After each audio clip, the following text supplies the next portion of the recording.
Namaste, friends. Welcome to the latest episode of Authors and Books. And today we have with us author Nithin Sridhar, a well known writer and speaker on Dharma, Vedanta, and Indian knowledge systems.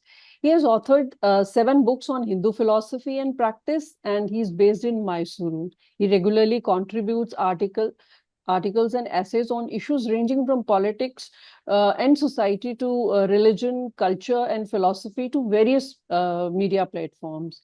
And today we'll be talking about his latest book, Chatuh Shloki Manusmriti, an English commentary which examines the first 4 verses of Manusmriti. And let's dive into how he addresses common misconceptions related to Dharma and Manusmriti and gives a clear explanation of the subject that is much debated yet less understood. The book sheds light on the object, purpose, and relevance of Dharma text. Shall we begin, Nitinji? Yes, A very warm welcome and namaskar to you. thank you. Thank you very much. Very happy to be here. Yeah. So my first question will be natural. What inspired you to write Shloki Manusmriti? Why did you choose to focus on only 4 verses from the Manusmriti? Okay, that's a wonderful question. Why the 4 verses? I will take up that part first. Manusmriti is a very huge text. It has more than 2050 plus verses in it. And of course, a detailed commentary is a humongous task, a very necessary task. But however, uh, before we proceed to understand, interpret, debate on all the verses and all the issues raised in the text, it is very important to understand what is the fundamental questions, such as what the text is about, what is the subject matter, who are the intended audience, and what is the utility of studying a text. So these are fundamental questions which in the Hindu Shastra Parampara, it is called as Anubandha Chatushtaya, and most Shastriya works begin with that or has them embedded in it. So Anubandha Chatushtaya means fourfold connections about what is the object of a text and who is the intended audience and what is the phala or the end result of utility of reading a text, and what is the mutual connections between the three. So in the case of Manusmriti, the very opening 4 verses deal with this. They shed light on this Anubandha Chatushtaya. So the text is, in this sense, a self-conscious text, in the sense that the text has been designed in a way where it is communicating its own purpose, its own audience, its own utility, and also the framework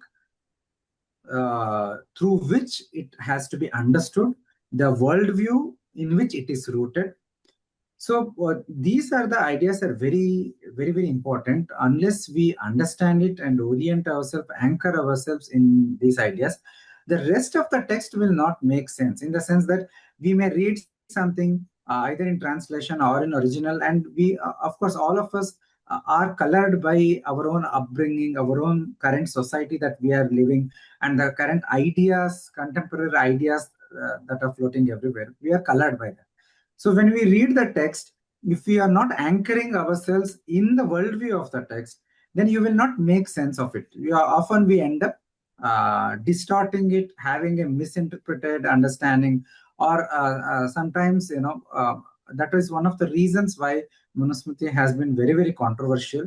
Many of these, what scholars and laymen perceive as problematic verses, often it is because they appear as problematic from our contemporary perspective or contemporary expectation, but they may not be problematic within the universe that the text itself is propagating, or text itself is rooting itself. So this is why I thought it is very important that if we have to undertake a genuine examination of Dharma Shastras, of the Smriti traditions, After all, it is a very important part of our Indian knowledge parampara, the Bharatiya Jnana Parampara. So, if we have to make a genuine engagement with these texts, so it has to begin with by understanding the very fundamental questions about the text.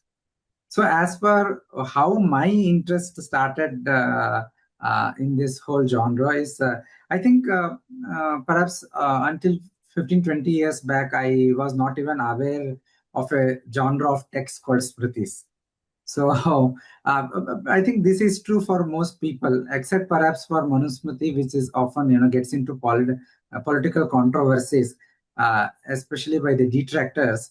Otherwise, most Hindus don't, in the contemporary times, they have not heard of it, or maybe they, even if they have heard of Smritis, they never gave it much thought or importance, because most of the times, in fact, what is true about current contemporary Hindu society is unfortunately that most of people have not read any Hindu text.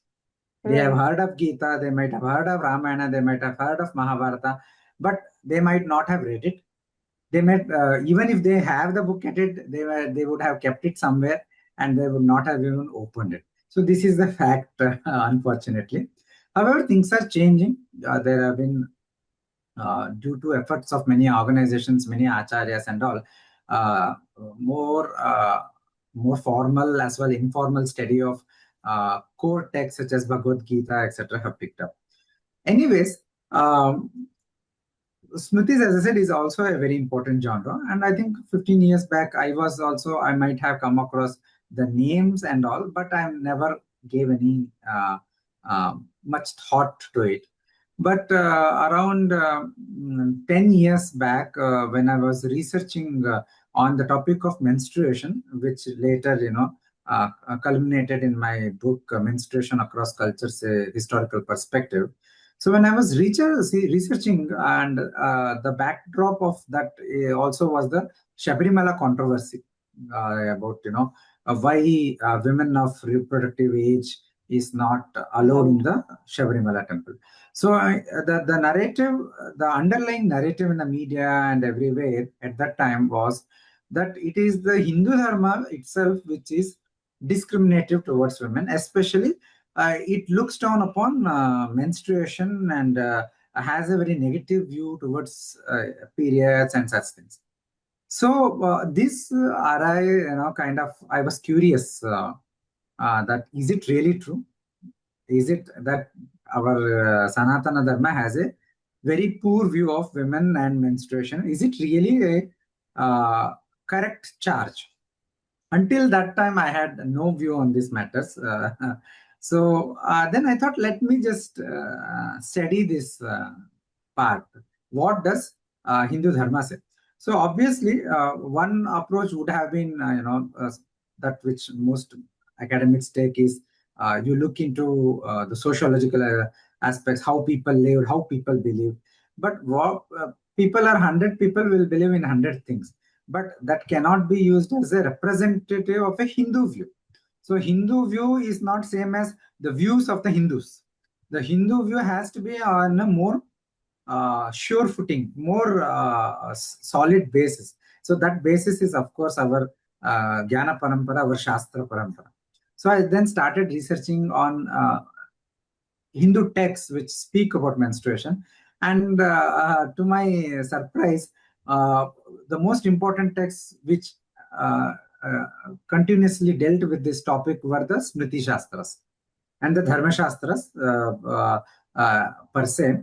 So that was when I first, kind of got into studying the Smritis, and especially among the Smritis, I realized that Manusmriti has a very exalted position, partly because in our tradition, all knowledge of Dharma is traced back to Swayambhava Manu and to Brahma, uh, because Swayambhava Manu was grandson of, son of Brahma, sorry.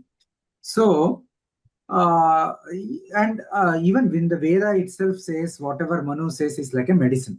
So you will see that across for the last few thousand years, in the Dharma Shastra tradition, but even outside of the purely Dharma Shastra tradition, even acharyas such as Adi Shankaracharya or Kumarila Bhatta or even other acharyas, they have always held Manu in high esteem.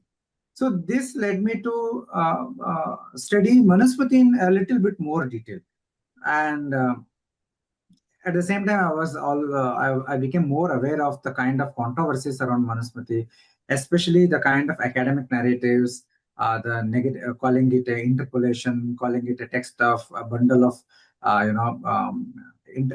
bundle of contradictions, or somebody telling that it was composed in certain political period and was all evil things were added to it, or so all kinds of these narratives were there. So I became more and more aware, and I decided to study the text in more detail.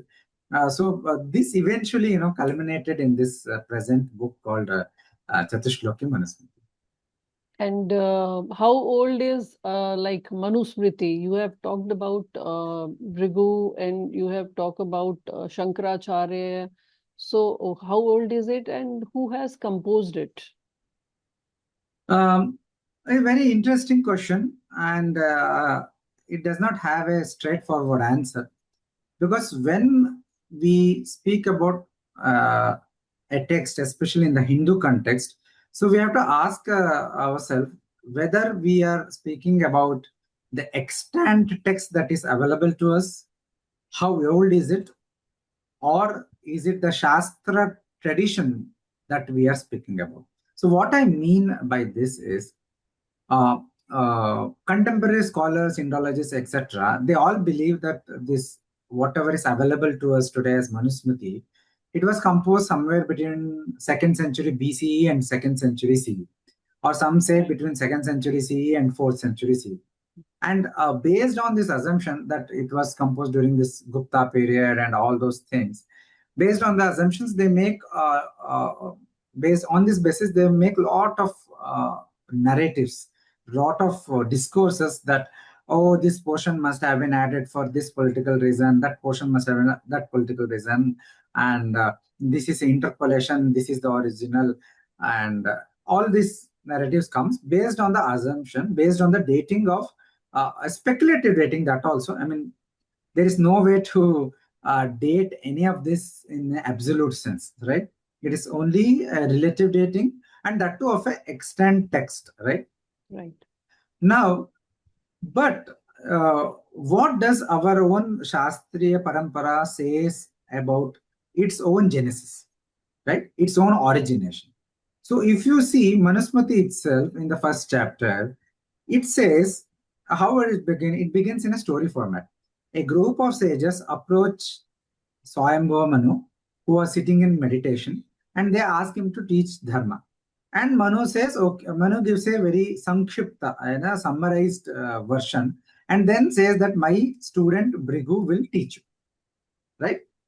And in that summarized version, what Manu says there, he mentions how in the beginning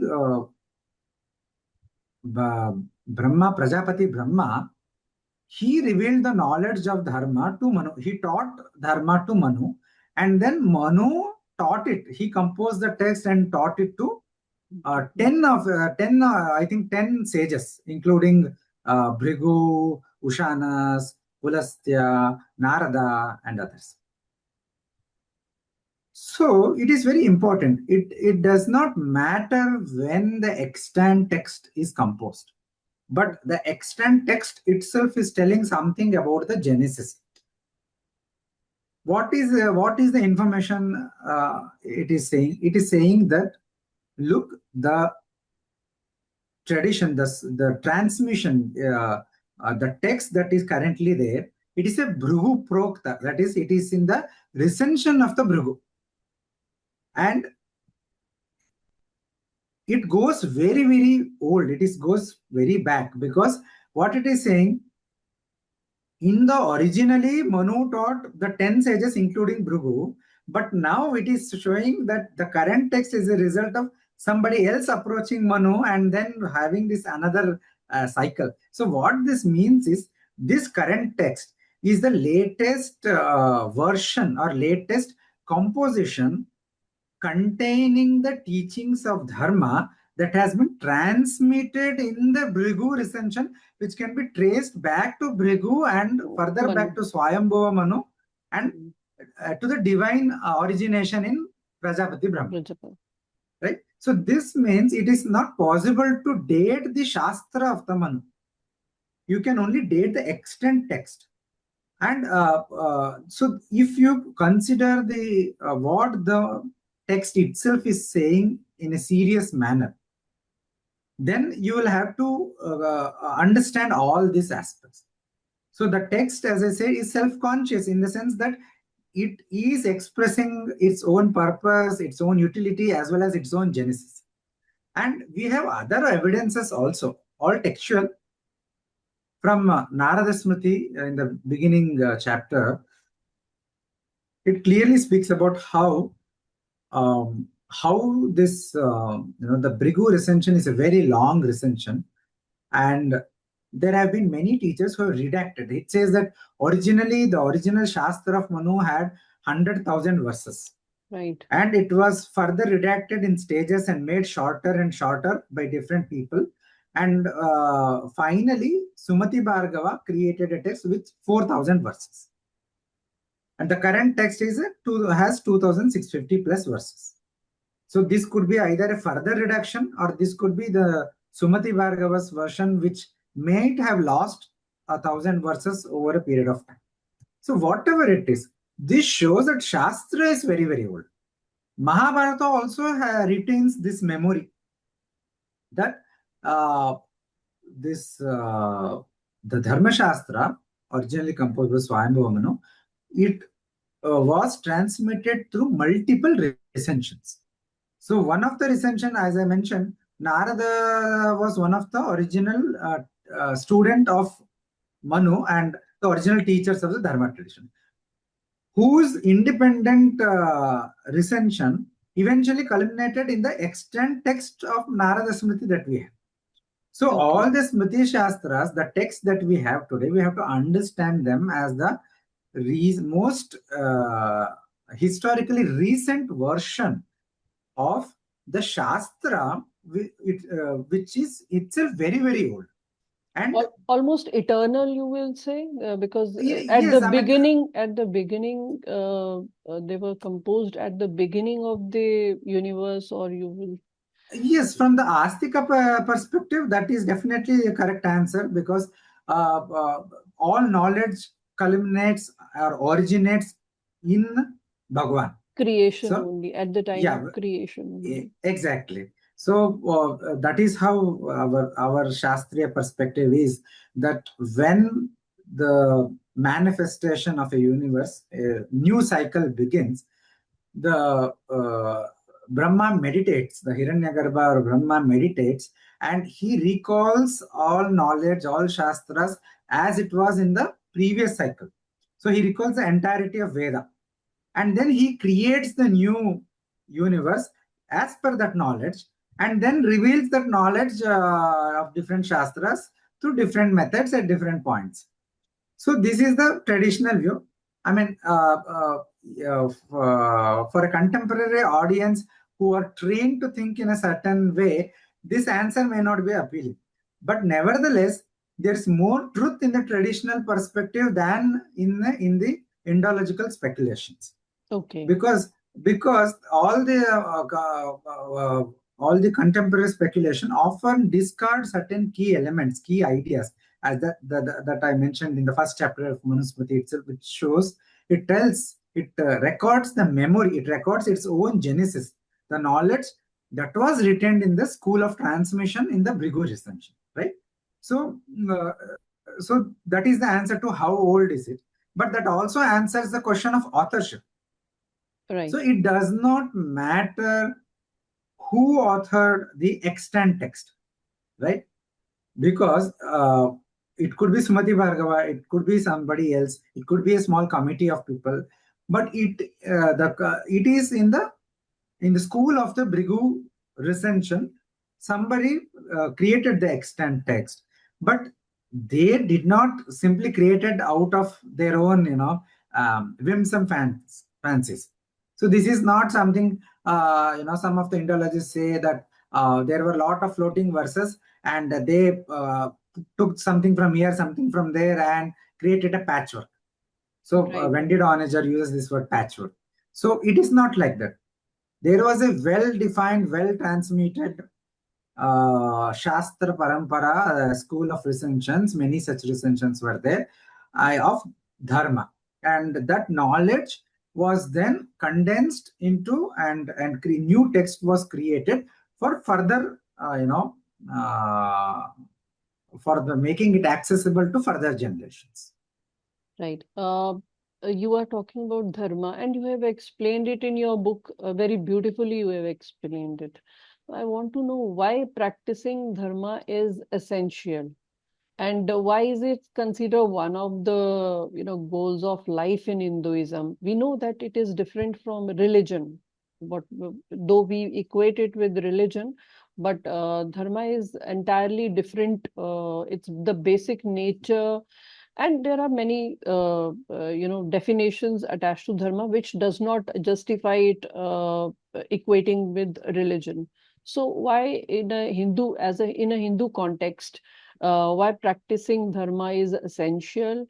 Or I think beyond Hinduism, what is the relevance, and what is the goal, I think, of goal of life? uh, Okay, wonderful questions. I think it is a series of 4 or 5 different questions of the same aspect. So first of all, what is dharma, or in the context of purusharthas? So let us understand about life itself. Uh, what are we trying to achieve in life? I mean, if you ask a student, he may say, I want to get good marks in the exam. Or somebody may say a little bit in a higher class, they may say, I want to become a doctor, I want to get into medicine, or get into engineering, or I want to create my own business.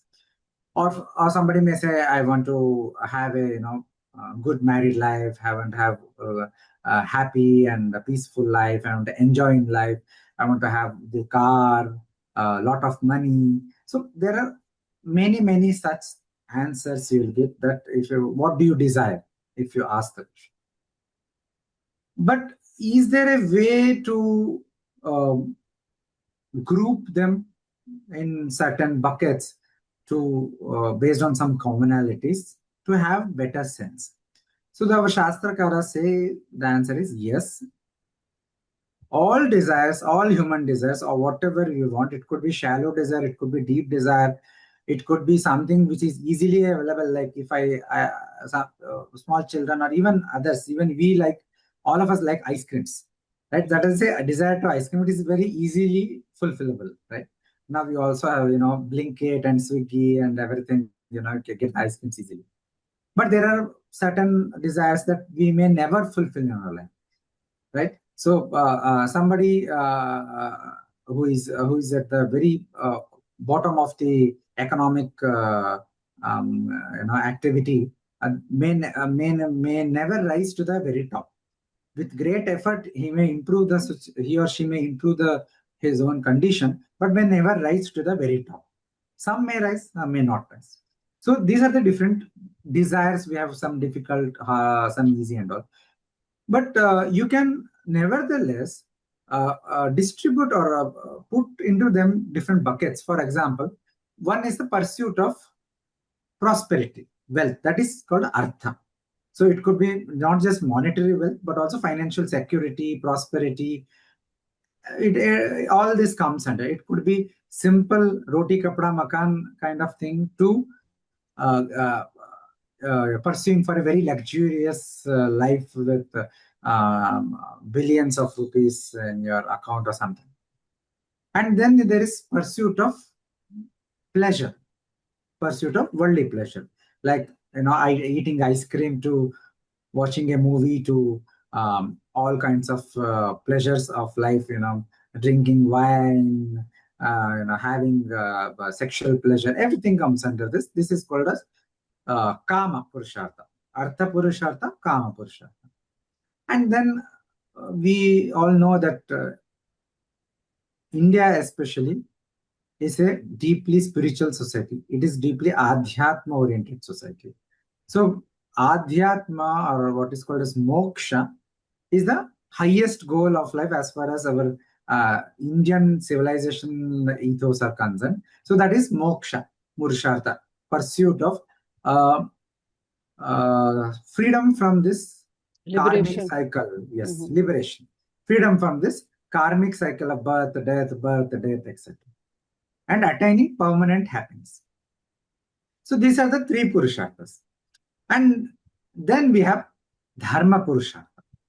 So the way we usually say it is in the dharma, artha, kama, moksha. So dharma and the first and moksha at the last.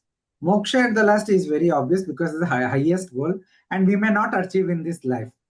We may or may not, right? It is the highest goal. Dharma comes first because it is that which defines the boundary. It is that which defines the boundary within which, when kama and artha are pursued, then the life becomes oriented and connected to the pursuit of moksha also. Right. You cannot directly jump into pursuit of moksha.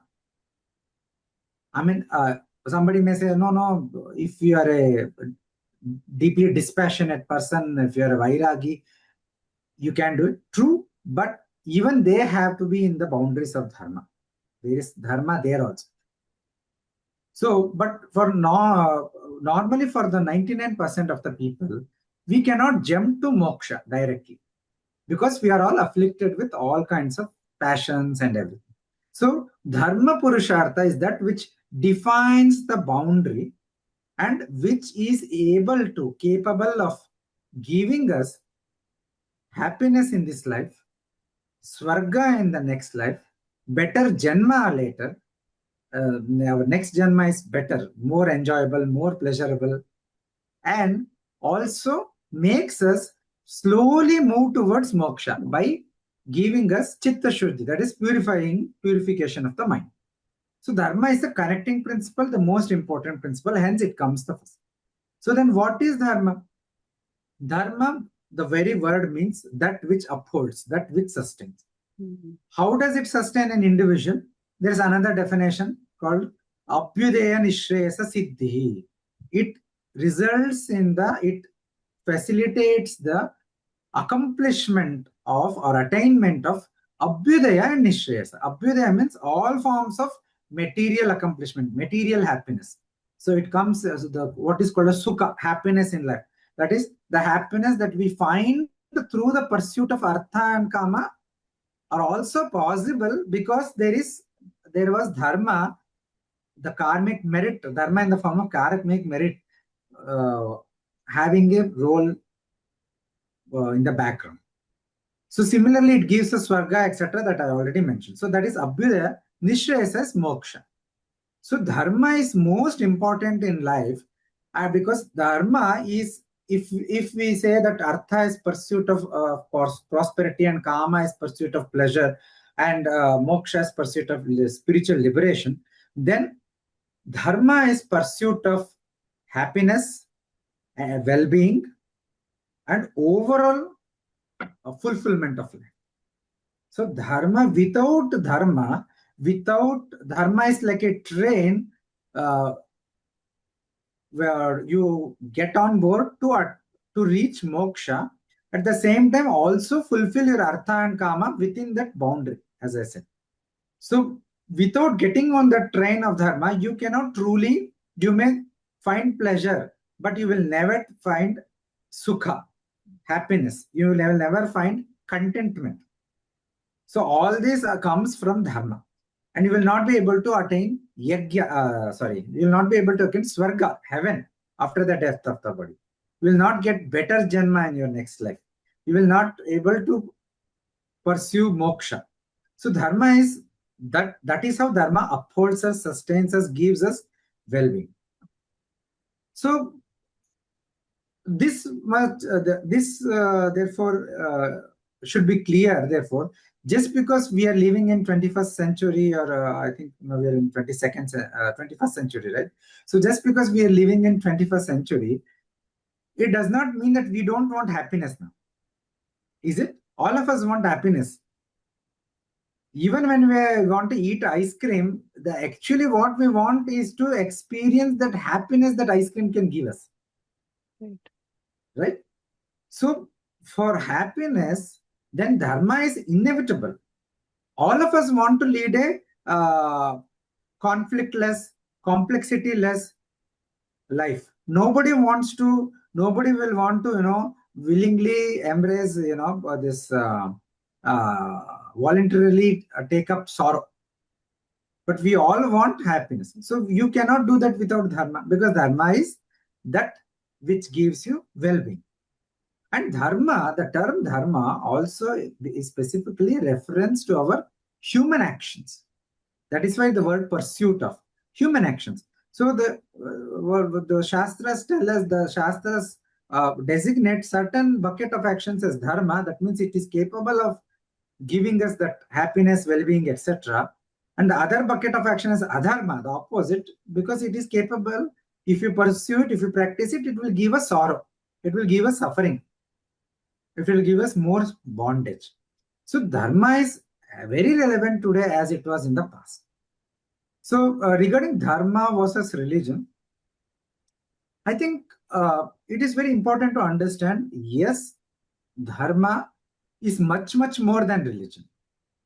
It has more, as I just explained, it is about sustenance, it is about well-being, it is about a very larger concept. But it also, within it, it has a religious dimension also. So it is not that when I say religion, I think mostly when people use religion, the reference to it is kind of a ritualistic Right. uh, pursuit of life. And that is very much part of Dharma. So it is not something outside of Dharma. The Okay. ethical pursuit of life, that is very much part of Dharma, not outside of Dharma. So this ethical pursuit or ritualized pursuit, they are all equally part of the dimension of the Dharma. So Dharma is multidimensional. At the very cosmic level, it will refers to Rita, the very cosmic order wherein the harmony is maintained. At the individual level, it refers to it has a bearing on our individual spiritual journey, adhyatma journey. It has a bearing on our ritualistic religious aspects which aid this adhyatma journey. It has a bearing on the ethical life, that we lead, which also again has a bearing on our ritualistic life as well as our adhyatmika life. And it has a bearing on our socio-cultural interactions with the society, with and at the level of the society, it has a bearing on the well-being of the society, well-being of the state. So it is multidimensional, and we have to understand where we are speaking from what perspective in different contexts based on the context. So So, dharma is but very much, yeah. Nitinji, I want to know, like, when we talk about women, Manusmriti is often misquoted or not understood properly. So, when we are talking about dharma, Stri Dharma, everything is mentioned in Manusmriti in different forms, maybe, but there is a mention. So, what role does Manusmriti give to women? And how should we understand that in today's context?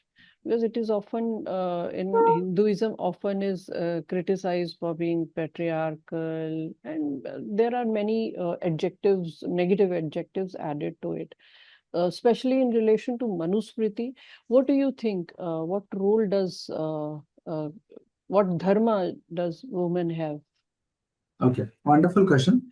I think as I mentioned earlier, part of the problems is with the approach itself, because we have a certain expectation, certain ideas, certain preconceived notions and biases when we approach the text, and when it is not in accordance to what we thought, then we find it problematic. So this is a real issue, because any text you take, any text from across the world, Obviously, we always approach with our own preset condition. But to truly understand it, we have to put ourselves, we have to be open-hearted and open-minded. This does not mean that you have to accept everything. So that is not my case. See, the purpose of the Shastra is to reveal knowledge. But how we utilize it is left to the individual. So the Shastra has no power to force anybody to do anything. So we have to understand what is the limitation of the Shastra also. So having said this, as far as women is concerned, so again comes back to the original thing. What is the function of Dharma Shastra? So Dharma is that which is a method to attain well-being. So the purpose of a Dharma Shastra, such as Manusmriti or other texts, is to enunciate methods or paths or a set of actions or the course of life through which all of us can attain our own well-being. And there is no, just like all of us do not have a single size of feet, so there is no single shoe that fits all of us. Just like that, there is no single method of Dharma that is applicable to everybody or that is useful for everybody. So in this sense, we are very different from the Abrahamics. So we are not a one book religion or a one path religion or a one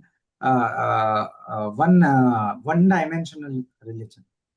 We recognize that there is diversity. There is a lot of human diversity. If there are 1,000 people in a room, then all the 1,000 people are different. There might be some commonalities. There might be some aspects in which they are same, but essentially, ultimately, they are all individuals.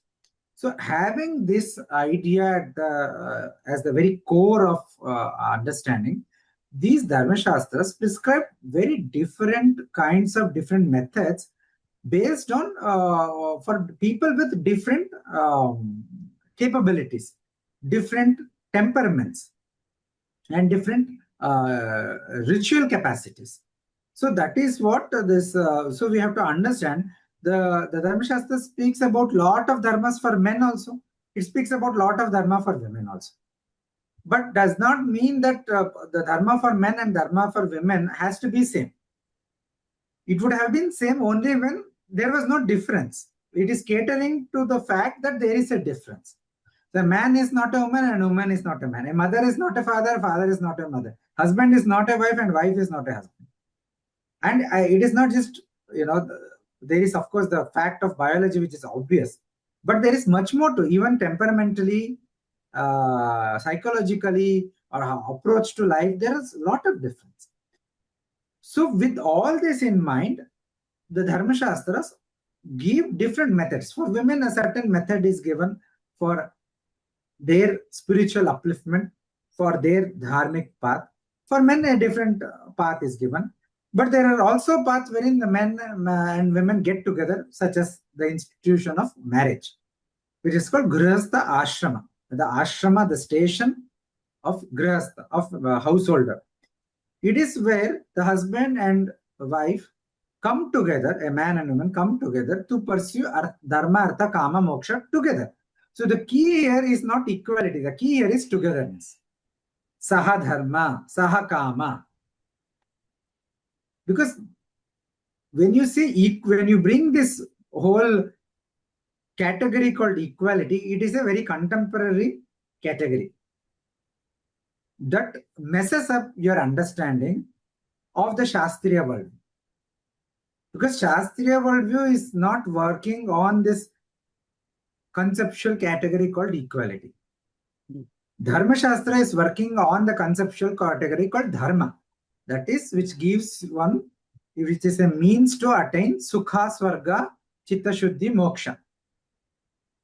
Right? So its purpose is not to create a society. It's not to create a society where everybody is exactly the same. See, ultimately, if you take equality to a logical conclusion, it leads to a homogeneous society. So that is why, how do you create homogeneous society? Through violence. Otherwise, Is it it is not possible. We are not made. Nothing is like made same? homogeneous. Yeah, Same. my daughter is not like me or my wife. Mhm. She has inherited certain traits of us, but she is not a Xerox copy, Yes. right? So when you try to create such a utopian society, homogeneous society, you saw what happened in the Soviet. Yes. Millions of people suffered, millions of people died. That is a communist project. Right. But our project is not. We accept, we recognize that there is diversity. We recognize that there is violence within the design of the nature itself. And what do we do? Our first principle of Dharma is Ahimsa Satyamasteyam, says Manusmriti. 5 principles of Dharma, which is equally applicable to all life, all beings. Ahimsa Satyamasteyam, Shaucham Indriya Nigram. So Ahimsa is the first. So to minimize violence in the society, how to do it? To ensure, to create a framework wherein each person can pursue their self-actualization, self-realization, their well-being with minimum friction, with well-defined boundaries. Now, many of these ideas may not be appealing to us because we are living in a time where we want to break the boundaries, where we have already broken the boundaries and no, we don't like boundaries.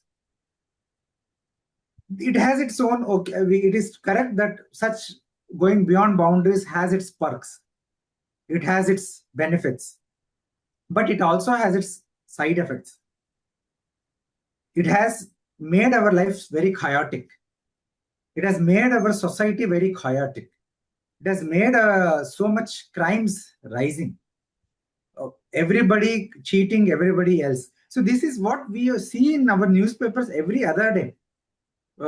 Husbands killing wives for dowry or for any other things, wives killing husbands to run with their lovers, or using divorce as a weapon to extract money. So these are happening every day, we see this happen.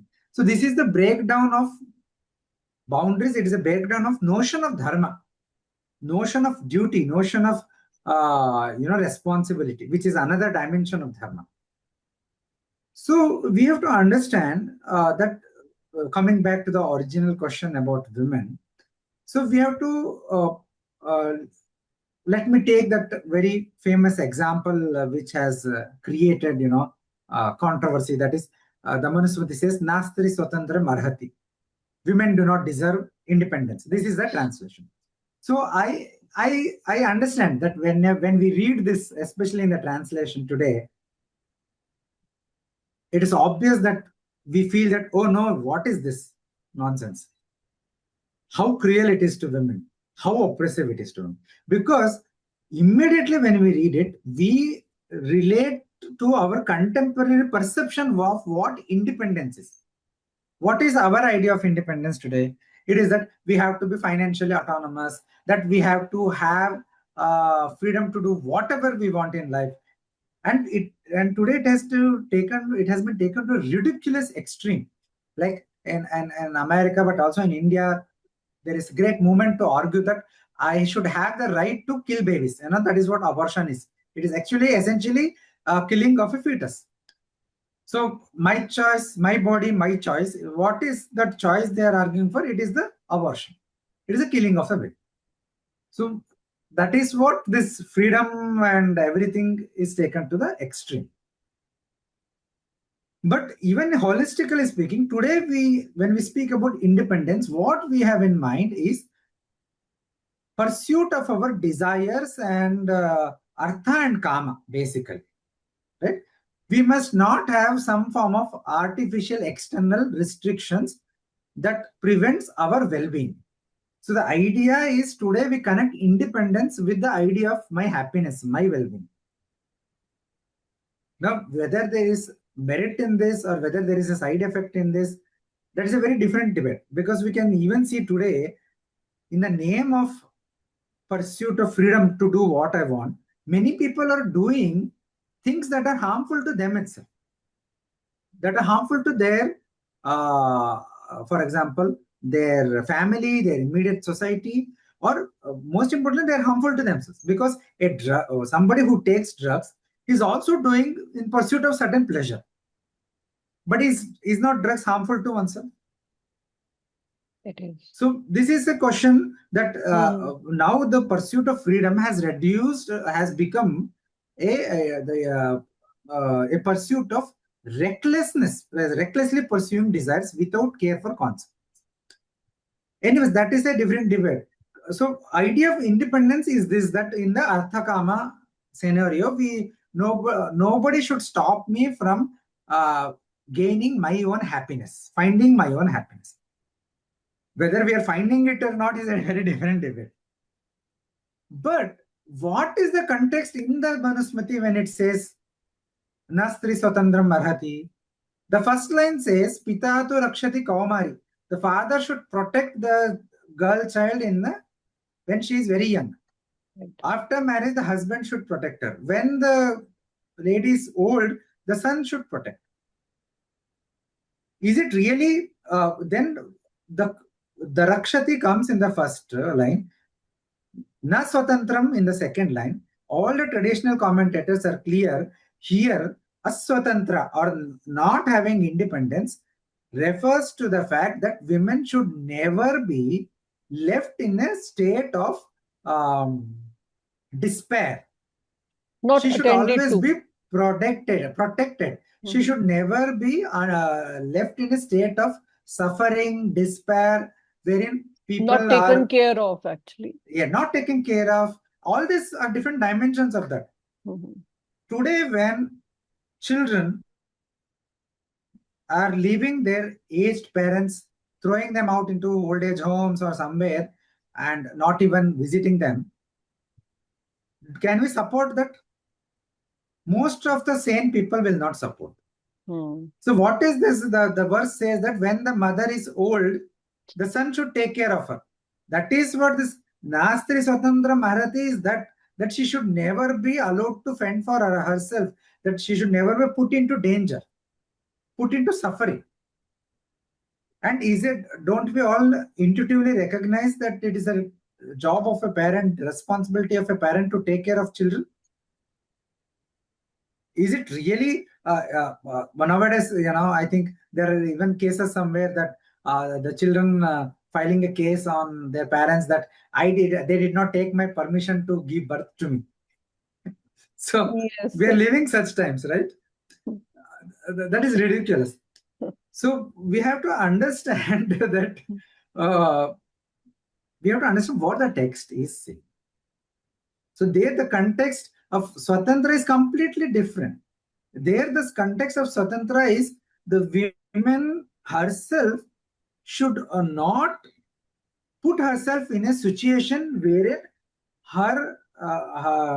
wherein she is in danger. The danger could be a physical danger. That danger could be danger to her charitra, to her reputation, to her character, or could be any other forms of danger. So just a few verses later, the Manusmriti says that you can ensure one's protection when the woman is protected, not by forcibly enforcing that protection, but the greatest protection is when a person protects oneself. And in that context, it says that that women should not stay up go for a drinks outside or stay at somebody stranger's place and all those things. It says all these are commonsensical advices that parents give to their young children, especially daughters. Nowadays, Sridharji, I think similarly for the men also, there are certain regulations, like certain things mentioned as a dharma for men also, for children also. But when we talk about women, it certainly, become controversial. Yes, similarly is the case with the, I think, caste and Varna also. That is also misconcepted or misunderstood. that has also created out of it. Matlab, on one side we define varnas or caste in a different caste, though it is not there in our thing. Only varna system is there, and it has a different, entirely different connotations. It has nothing to do with it was all depend on the karma, how your karmas are. That is how your varna is, or it was decided, or it was we read it in Bhagavad Gita also. So varna and caste, that is also another controversy that is somehow it comes up whenever Manusmriti is talked about. Yes, definitely. Mm. Uh, uh, just like as I was mentioning, the verse on that women, the Nasti Swatantra Marati, it is Mm. not a verse addressed to women at all. It is a verse addressed to men telling their duties, Mm. right? To ensure and facilitate a provided environment at home, outside home, that such that women can flourish without any hindrance. So that is the actual gist of that verse. Coming coming to Varna caste, it is a very complicated issue because there is multiple dimensions again. So contemporarily, when we speak as caste, we apply it as a very broad term to refer to anything and everything. We use the caste to refer to varna, we use the caste to refer to jati, we may even use caste to refer to professional kulas, doing certain professional work. We use the term caste to refer to communities, sub communities, and all these things. So this becomes problematic because we don't know what we are actually referring to, because it changes from context to context.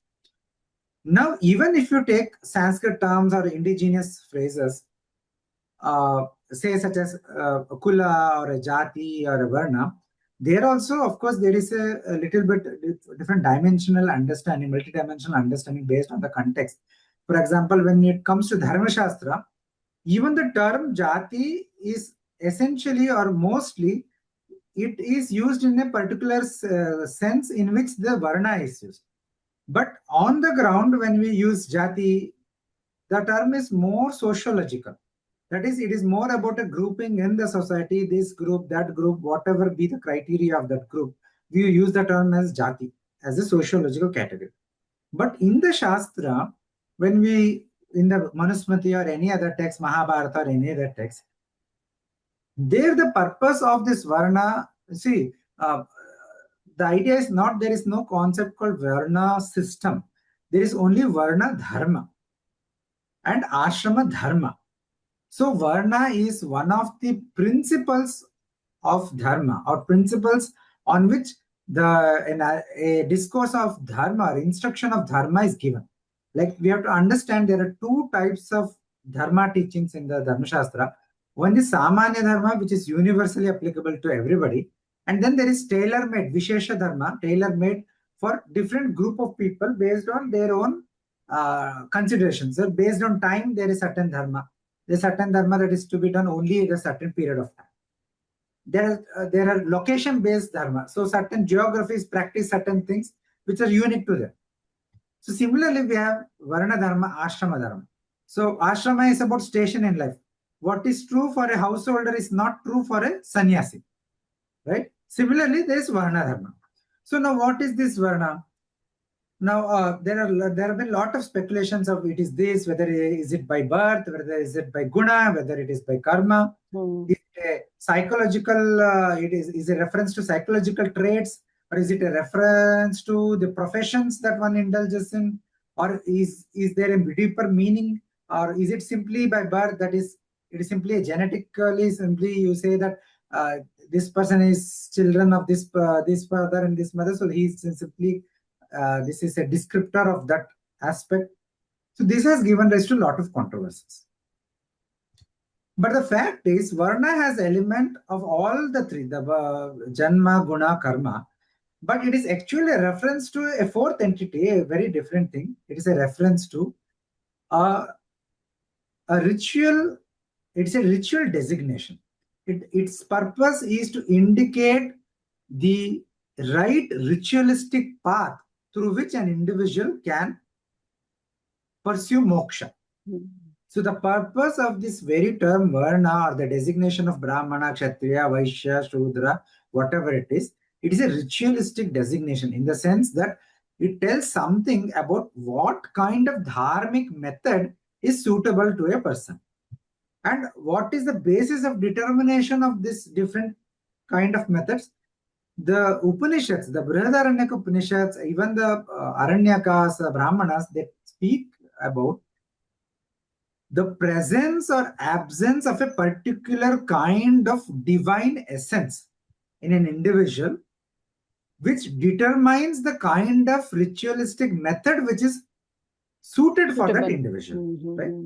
So it says that in the Brihadaranyaka Upanishad, it says that the Prajapati Brahma manifested as Agni among the Devatas and as Brahmana among the humans. Then from there he manifested as Indradi Devata, Indra and other Devatas, who are the Kshatriya among the Devatas, and from them are manifested the human Kshatriyas. Marut, etc. were Vaishya among the Devatas, who then manifested as Vaishya among the humans. So Pushan is the Devata among the Devatas. He is the Shudra, and who manifests later as the Shudra among humans.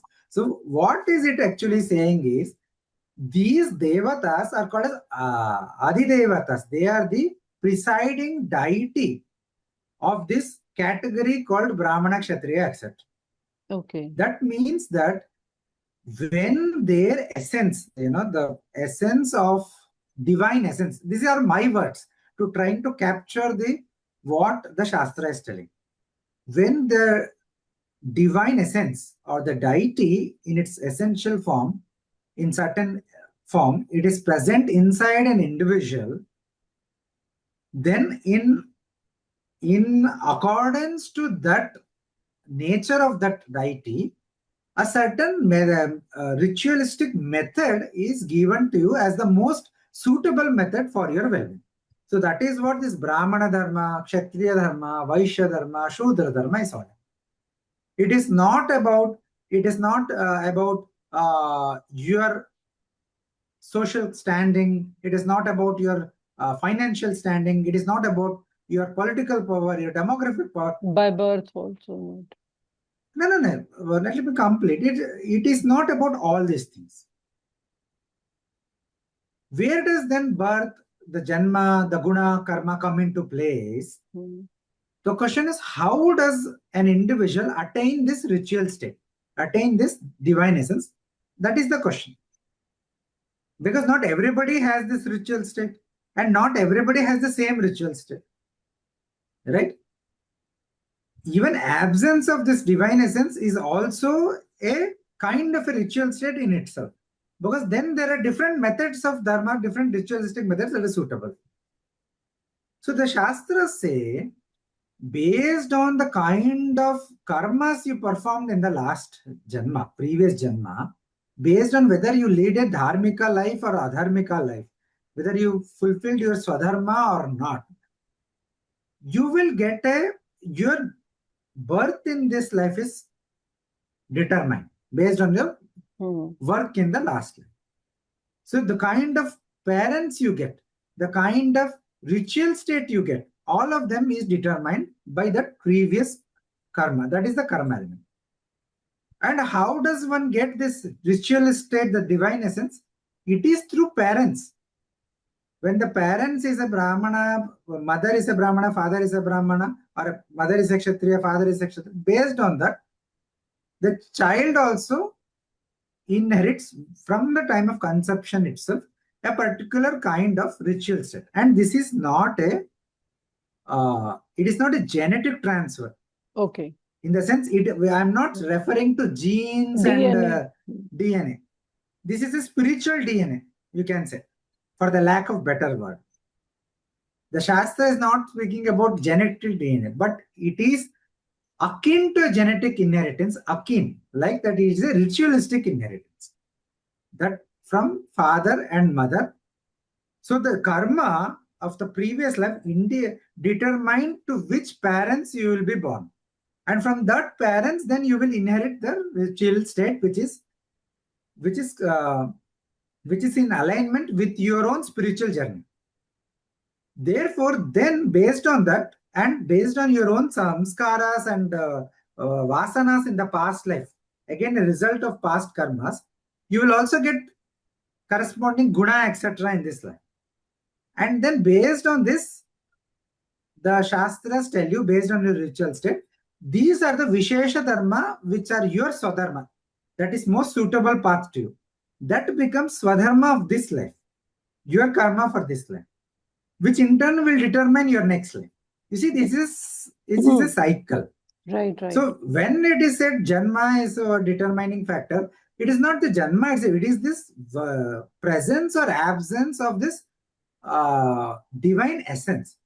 And there have been exceptions to this. In Mahabharata, we find stories about King Vihataya, who received Brahmanya, that is essence of Brahmanatva, that is the essence of the divine essence called Brahmanya, through the anugraha of a rishi. So rishi has great tapasya. Today we don't have rishis like that, unfortunately. So today that method is not available. But that method was rare even at those times, right? Right. So the normal method is receiving inheritance, ritualistic inheritance, a spiritual inheritance of the divine essence through the parents. And that determines a certain kind of lifestyle which is suitable to reinforce and make that divine essence completely manifest. So the Dharma Shastras, Manu, etc. give a very strict life for a Brahmana because the divine essence of Prajapati Brahma itself is there, which is very difficult to maintain. And it requires a lot of austerity and tapasya. The Manusmriti says the life of a Brahmana is not for pleasure, it is for tapasya, for suffering, for great strenuous effort. So that is why most very truly gruesome, you could say, from our contemporary standard, there a Vaidika Brahmana, if you have to practice entirety of what Dharma Shastra says, then it is very, very difficult. Of course, the Shastra say you do etha shakti to the best of your ability. So I think this should clear. So when in the Shastras there are certain, so as I said, the ritual, nobody is excluded from Dharma. It may be said that, look, this method is suitable for you, this method is not suitable for you. Krishna in Bhagavad Gita also says, Swadharma Nidhanam Shreya. Better to die practicing your Swadharma rather to take up somebody else's Dharma, because that is not useful to you. Right. So they all say one may be excluded from a particular method of Dharma, but one is not excluded from Dharma itself. And one is not excluded from pursuit of moksha itself also. We find this in Shankaracharya's commentary on Brahma Sutra. He says that those who do not belong to any ashramas, they are neither, say for example, a widow, or example, as somebody who has lost his wife, a widower. He is no longer a grihastha.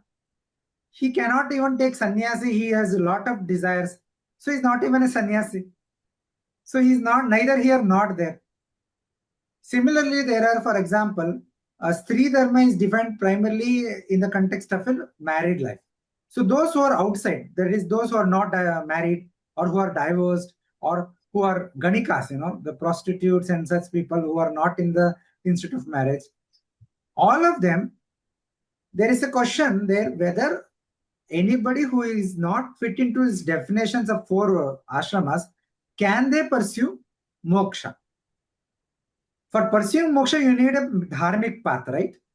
There Shankaracharya says, he quotes Manusmriti verse and says, japa is available to everybody. Manusmriti elsewhere says there are other kinds of austerity which is also available to everybody. So, I already mentioned, even if you do not belong to any of the definition of Varna, you are not a Brahmana, you are not a Kshatriya, it doesn't matter, because you are included in Dharma and Moksha. You are entitled to pursue the dharmic path which is most suitable to you. There are paths which are universal, like ahimsa, satyam, asteyam, like japa, like marriage is something which is open for everybody. You lead a happy, faithful, with fidelity and mutual love for each other. That is also a path of dharma. You serve your parents. That is a universal path of dharma. So these are many, many ideas like this. So we have to understand dharma excludes no one.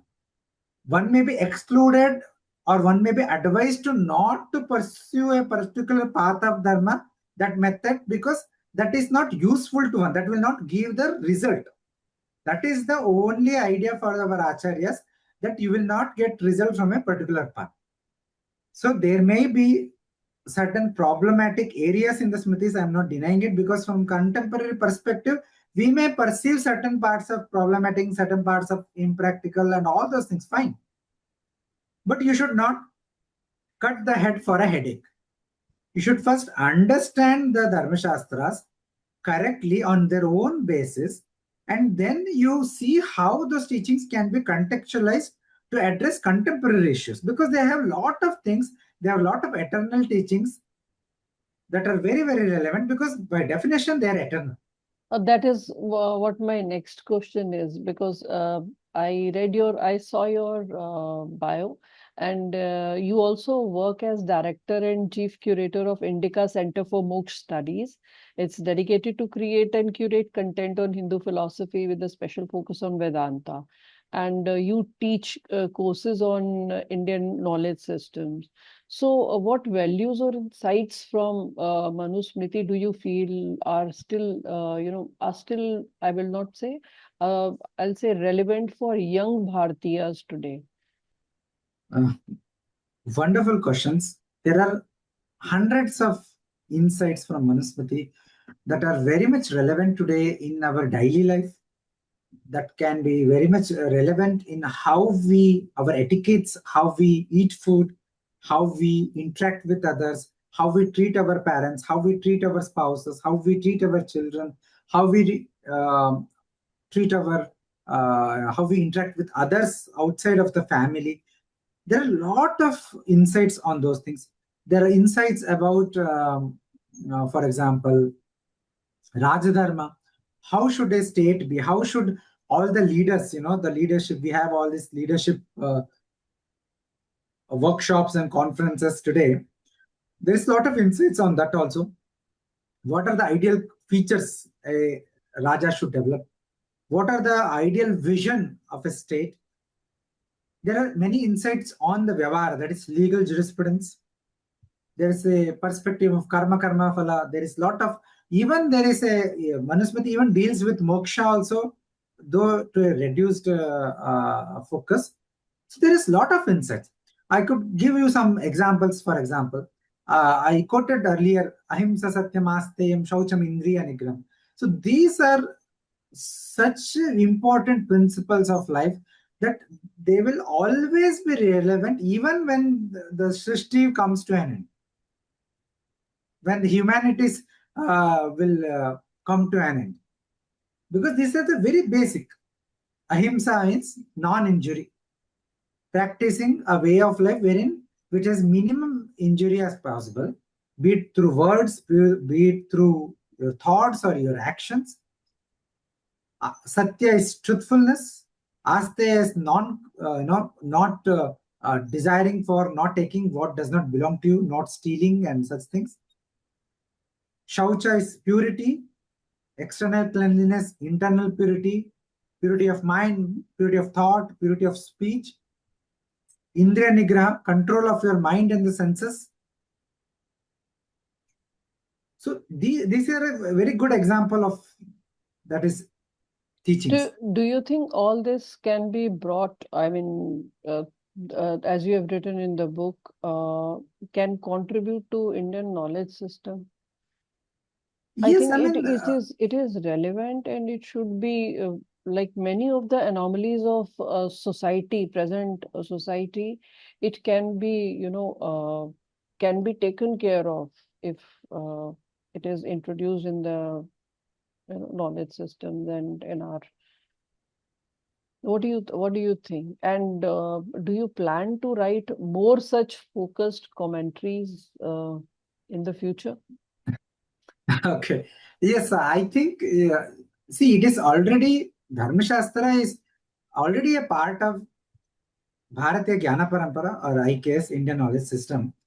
Because in the, for example, we have this enumeration of Chaturdasha Vidyasthanas or Ashtadasha Vidyasthanas, 14 areas of knowledge or 18 areas of knowledge, and Dharma Shastra is one among.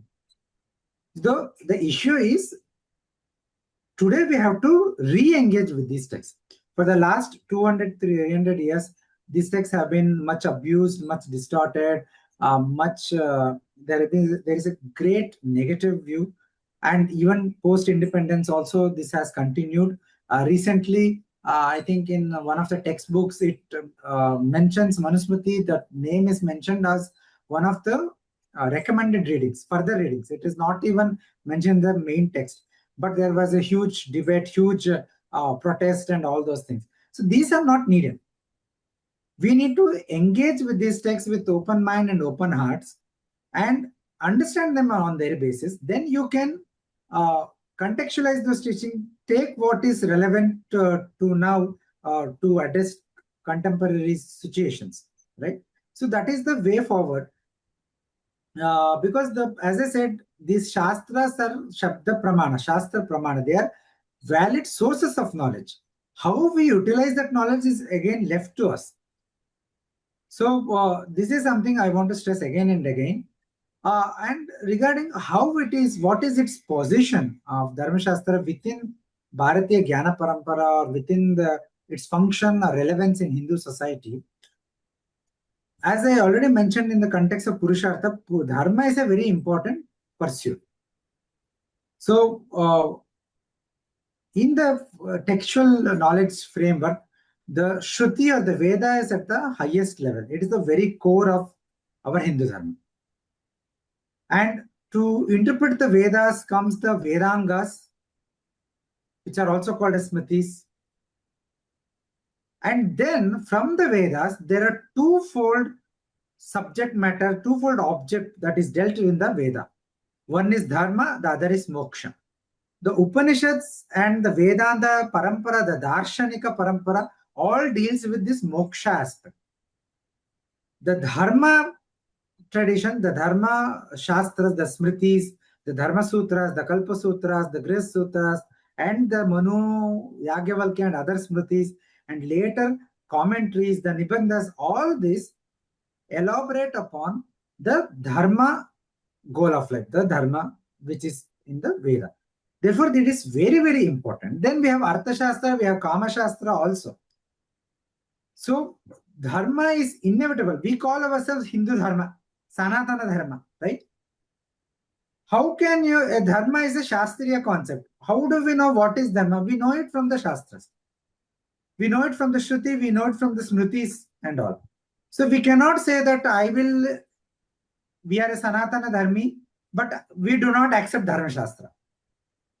There cannot be any discourse on Dharma, any understanding of Dharma without Dharma Shastra. And Manusmriti is one of the prominent such Dharma Shastra. Basic, in fact. Yes. So as far as my next writing projects is, in good times, and hopefully with Bhagavad Kripa, I will be able to write much such works, commentaries, or books and all.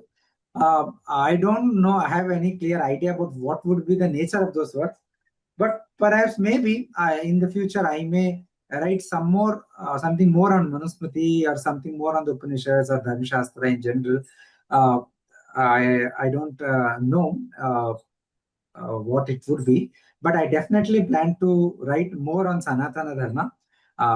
It could be anything, but I have dedicated my writing, in a sense, to Sanatana Dharma and its rejuvenation in whatever limited way possible through my writing. Ji, ji. So thank you so much, Nitin ji, for joining us and for sharing such deep and clear thoughts on Dharma and Manusmriti. To all our viewers, if you are curious about our tradition, values, and ancient texts, this book is a great place to begin. Chatuh Shloki Manusmriti is available online and in bookstores. And please don't forget to like, share, and subscribe to our channel for more such conversations. Thank you. See you next time. Namaste. Namaste, Namaste. Nitinji. Thank you. Namaste. Thank you so much.